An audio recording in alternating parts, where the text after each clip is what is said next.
سیدنا امام حسین رات کے وقت اپنے گھر والوں کے پاس آتے ہیں. یہاں سے شروع ہوتی ہے داستان. اپنے گھر والوں سے کہتے ہیں آؤ اب ہمارے لیے مدینہ تنگ ہو گیا ہے, یزید کی سختیاں بڑھتی چلی جائیں گی, اس کے ظلم کی داستانیں اب رقم ہونا شروع ہو چکی ہیں.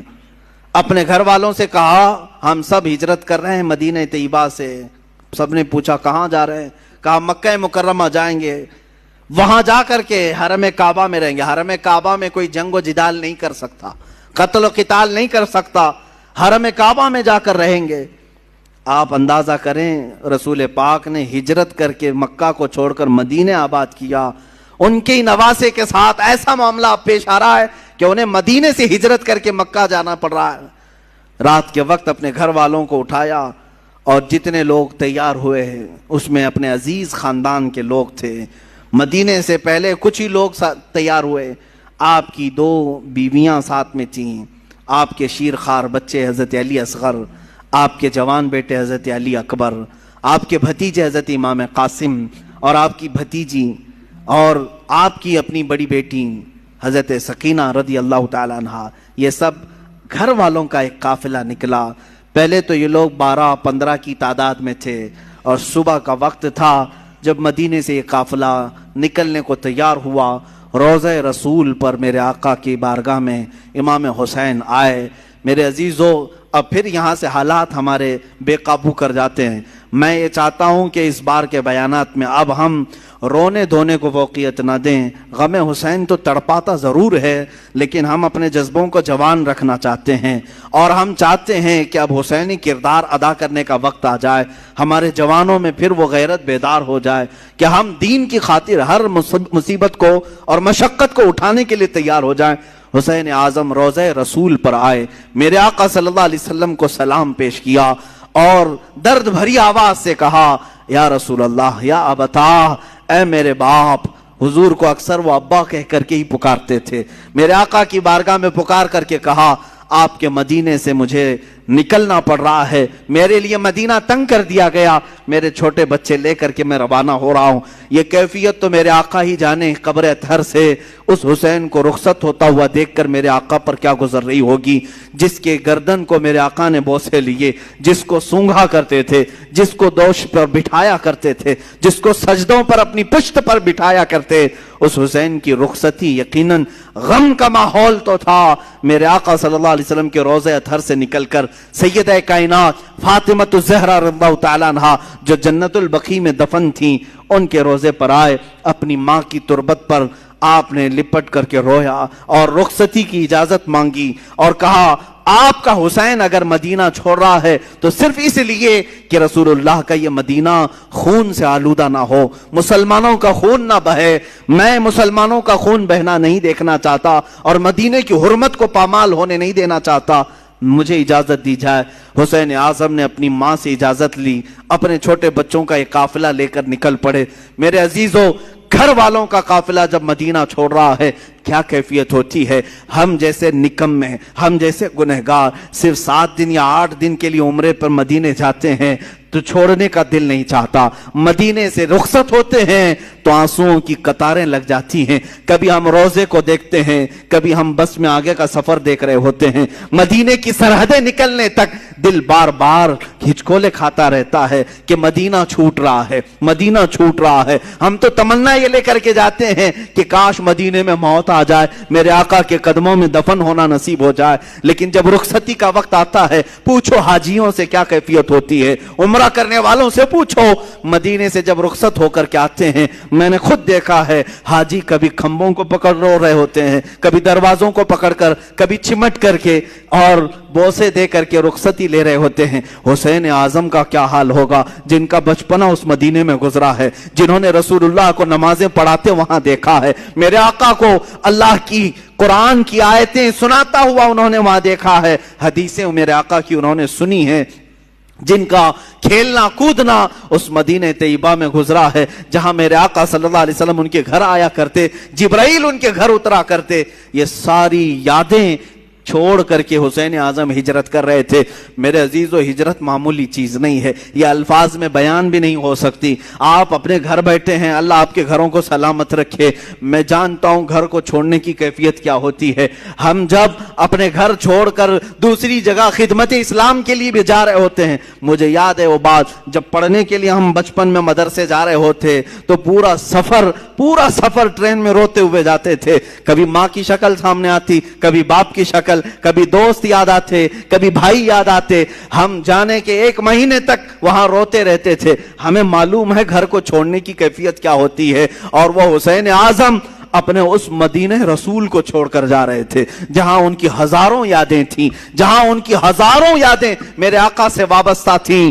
حسین اعظم کی ہجرت پر لاکھوں سلام۔ انہوں نے اگر ہجرت کیا بھی ہے تو دین مصطفیٰ کے لیے کیا ہے۔ اے جوانوں، تم سب اس بات کو یاد رکھ لینا، اگر مصطفیٰ کے دین پر کبھی آنچ آئے، اگر وطن چھوڑنا پڑے، ہجرت کرنا پڑے، تو ہجرت کو بھی ہم برداشت کر سکیں، اس لیے کہ صرف اور صرف دین کے لیے جس نے ہجرت کیا، وَمَن يُهَاجِرْ فِي سَبِيلِ اللَّهِ، اللہ قرآن میں فرماتا ہے جو اللہ کی راہ میں ہجرت کیا، اگر بیچ راستے بھی اس کی موت آ جائے، اللہ اس کا اجر تیار کر رکھا ہے۔ ہجرت کا بڑا اجر و ثواب بھی ہے۔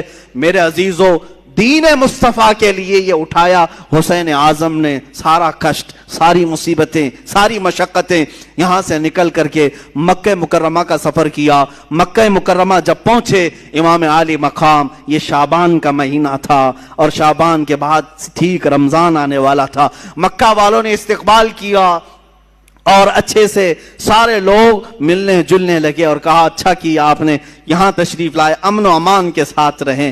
یہاں تک تو معاملہ سب ٹھیک ہی تھا، امام حسین اگر مکہ ہی میں رہ جاتے، وہیں پر طواف کعبہ، حرم کعبہ میں مقیم رہتے تو کچھ ہونا نہ تھا، لیکن کیا کریں، قدرت کا لکھا ہوا وہ غالب آ کر رہے گا۔ ان کی شہادت اچانک نہیں ہوئی ہے میرے عزیزو، حسین اعظم کی شہادت ان کے بچپن میں ہی مشہور ہو گئی تھی۔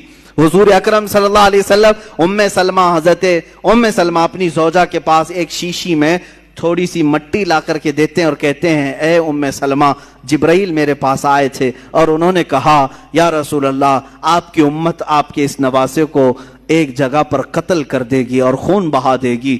میں رونے لگا تو جبرائیل اس جگہ کی مٹی بھی لا کر مجھے دے گئے۔ ام سلمہ کہتی ہیں میرے آقا نے وہ مٹی مجھے دی اور کہا جس دن یہ مٹی سرخ ہو جائے سمجھ لینا اے ام سلمہ میرا بیٹا شہید ہو گیا، میرا نواسا شہید ہو گیا۔ یہ کب میرے آقا نے بشارت دی تھی؟ جب حسین اعظم کی عمر ابھی 5 سال کی تھی۔ 5 سال کی عمر میں ہی ان کی شہادت کی خبر مشہور ہو چکی تھی۔ پھر بھی لوگ کہتے ہیں حضور کو پیٹھ پیچھے کا علم نہیں تھا، جو اپنے نواسے کی 50 سال بعد ہونے والی شہادت کی خبر دے رہے ہوں۔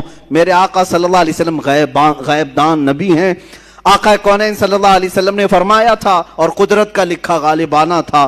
رمضان کا مہینہ چل رہا تھا، بیچ رمضان میں کوفہ والوں نے خط لکھنا شروع کیا۔ یہ کوفہ شہر ہے کیا؟ یہ سارا ماجرا یہ کوفہ میں آ کر کے اٹکتا ہے۔ کوفہ والے ایک ایسا شہر ہے جس کو تقریباً 14 یا 16 ہجری میں بسایا گیا تھا، اور ان لوگوں کی فطرت میں اس طرح عیب نکالنا یا فوراً کسی کا ساتھ چھوڑ دینا، یہ دغا بازی پہلے سے رہی اور شاید آج تک بھی ہوگی، آج تک بھی رہی ہو۔ کوفی لوگ اس طرح کی دغا بازیاں کرتے رہے، لیکن وہ شیعان علی میں سے تھے، حضرت علی کی محبت کا دعویٰ کرتے تھے۔ تو حضرت امام حسین کا مدینے سے ہجرت کر کے مکہ آنا جیسے ان کو پتہ چل گیا کہ امام حسین نے یزید کی بیعت نہیں مانی، تو کوفہ والے بھی یزید کو نہیں مانتے تھے۔ انہوں نے کہا کہ اچھا ہو گیا، ہمارے اوپر کوئی امام نہیں ہے، ہم خط لکھ کر کے حسین اعظم کو یہاں بلاتے ہیں، کوفہ میں ان کے ہاتھ پر بیعت کر کے ان کی خلافت کا اعلان کر دیں گے، اور پھر دھیرے دھیرے یزید کو بھی ختم کر دیں گے، اور ساری جگہوں پر ایک ہی خلافت قائم ہوگی، اور وہ ہوگی حسین اعظم کی خلافت۔ کوفہ والوں نے یہ سوچ کر کے خط لکھنا شروع کیا اور حضرت امام حسین کو کہا ہم آپ کے باپ کے وفادار ہیں، آپ کے بڑے بھائی کے وفادار ہیں، آپ تشریف لے آئیں۔ خط پہلے 5-6 خط آئے، آپ نے دیکھا اور رکھا، صحابہ سے مشورہ کیا، سارے صحابہ نے انکار کیا، آپ کوفہ نہ جائیں۔ آپ کے والد گرامی وہیں انتقال کیے، وہیں مارا گیا آپ کے والد حضرت علی کو، اور امام حسن کو زہر دینے والوں میں بھی وہی لوگ تھے، اب آپ نہ جائیں۔ تو مشورہ ایسے ہی ہوتا رہا، ٹلتا رہا۔ خط پہ خط آتے رہے. ایک وقت ایسا آیا کہ 56 خط ایک ساتھ آئے. بعض روایات میں کئی 100 خط آئے جس میں سب مہریں تھیں, سائن تھی, دستخط تھے. اور اس میں اخیر میں یہ خط آ گیا, اے حسین اعظم اگر آپ نہیں آتے اور قیامت کے دن ہم سے سوال ہو گیا کہ تم نے یزید جیسے فاسق و فاجر کی بیعت کیوں کی, تو ہم کوفہ والے کہیں گے اے اللہ ہم نے رسول اللہ کے نواسے کو بلایا تھا, وہ نہیں آئے, اس لیے ہم نے یزید کی بیعت مان لی. حسین اعظم کو یہ بات بہت لگ گئی.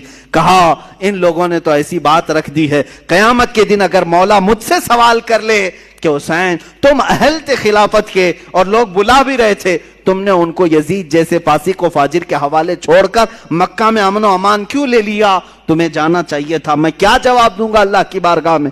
تو حضرت حسین سارے لوگوں کے مشوروں کو رکھتے ہوئے خود اٹھ جاتے ہیں.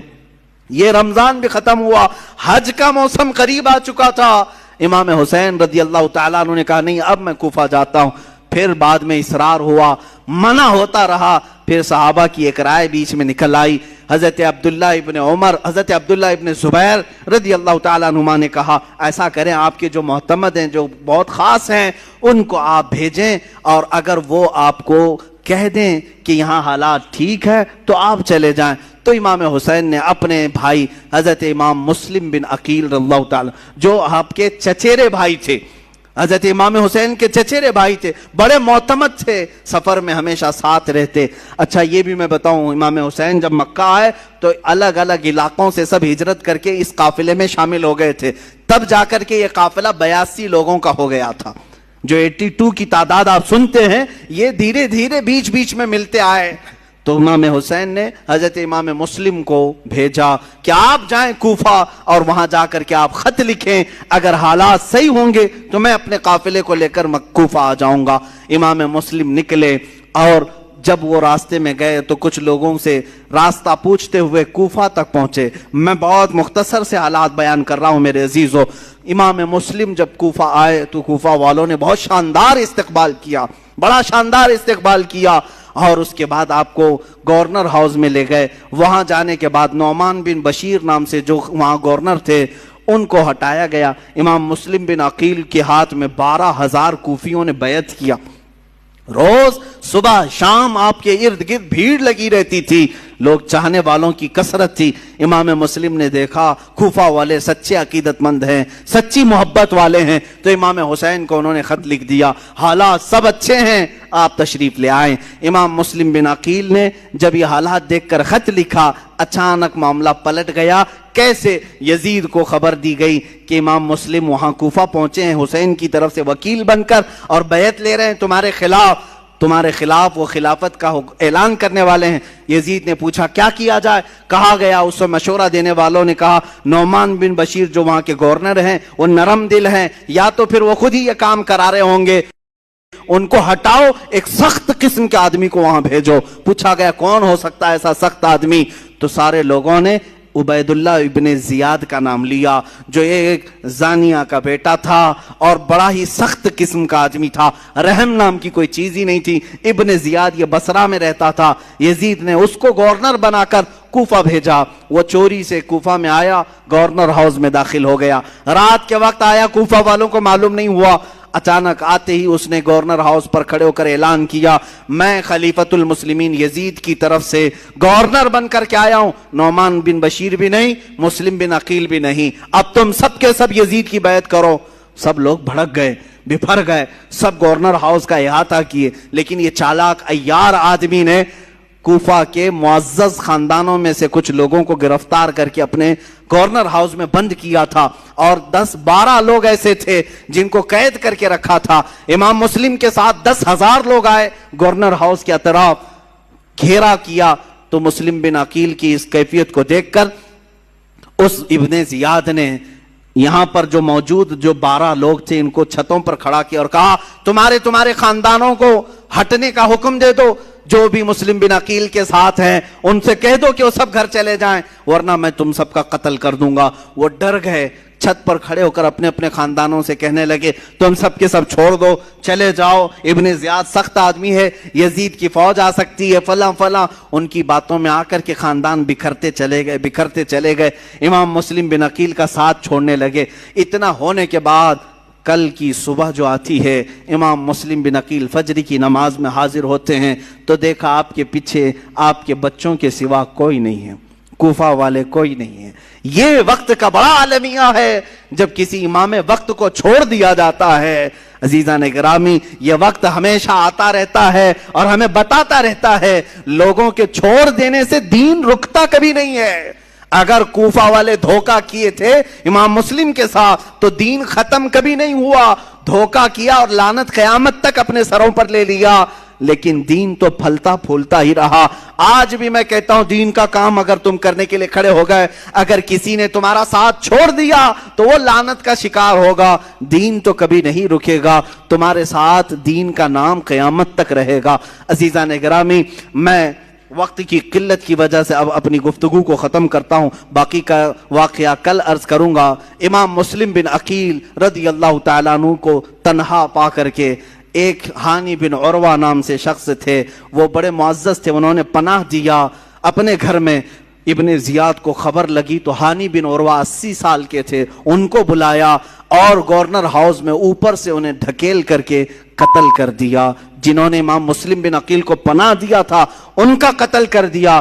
پورے کوفہ میں بڑے بڑے لوگوں کا قتل کر کے لاشوں کو لٹکایا۔ یہی تو موب لنچنگ کی ویڈیو جو کی جاتی ہیں آج، ڈرانے کے لیے، بھائے دکھانے کے لیے، کہ مسلم بن عقیل کے ساتھ یہی کیا گیا تھا، بڑے بڑے سرداروں کا قتل کر کے ان کی لاشوں کو لٹکا کر کے لوگوں کو ڈرایا جاتا تھا۔ دیکھو اگر تم بھی باز نہیں آئے یہی حال تمہارے ساتھ بھی ہوگا، ایسی لٹکائی جائے گی لاشیں۔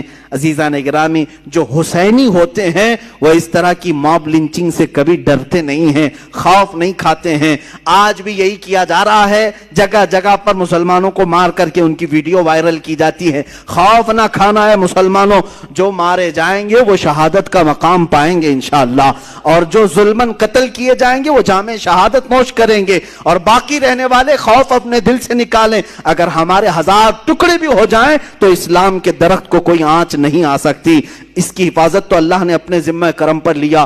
وہ وقت بھی آیا جب امام مسلم بن عقیل کو گرفتار کر کے ابن زیاد نے گورنر ہاؤس میں قتل کر دیا۔ انا للہ و انا الیہ راجعون۔ میں واقعے کو بہت مختصر سے عرض کر رہا ہوں۔ دوسرے دن آپ کی شہادت کے بعد جو کوفہ کے حالات ہوئے وہ بہت خطرناک حالات، سب ابن زیاد کے ہو گئے، سب یزید کے ہو گئے۔ پھر امام حسین کو خبر دینے والا کوئی نہیں تھا، وہ مظلوم امام، وہ میرے آقا کا سبط، وہ رسول اللہ کے نواسے، ان کو پتہ نہیں چلا، لیکن آپ سفر کے لیے نکل پڑے۔ پہلا خط پا کر کے ہی وہ کوفہ کے لیے نکل پڑے تھے، اور بیچ راستے میں ہی وہ کربلا کا میدان آتا ہے۔ انشاءاللہ العزیز کربلا کے جو خونی مناظر ہیں وہ کل عرض کیے جائیں گے۔ اللہ اہل بیت کی ان قربانیوں کو قبول فرمائے۔